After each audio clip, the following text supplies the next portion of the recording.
அனைவருக்கும் வணக்கம். இன்று உங்களிடத்திலே நான் பேசக்கூடிய வனவு எண்ணம் சிங்கங்கள்.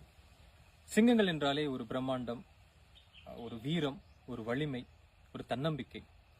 சிங்கங்களை பற்றி குழந்தைகள் முதல் பெரியவர் வரை அனைவருமாக தெரிந்து கொள்ள வேண்டிய ஒரு வனவு எண்ணம். பொதுவாக சிங்கங்கள் ஆப்பிரிக்க கண்டத்திலே உண்டு, அதேபோல ஆசிய கண்டத்திலே இந்தியாவிலே சிங்கங்கள் இருக்கின்றன. இவை இருக்கக்கூடிய இடங்களை வைத்து நாம் ஆப்பிரிக்க சிங்கங்கள், ஆசிய சிங்கங்கள் என்று சிங்கங்களை இரண்டு வகைகளாக பிரிக்கின்றோம். இந்தியாவிலே சிங்கங்கள் குஜராத் மாநிலத்திலே இருக்கின்றன.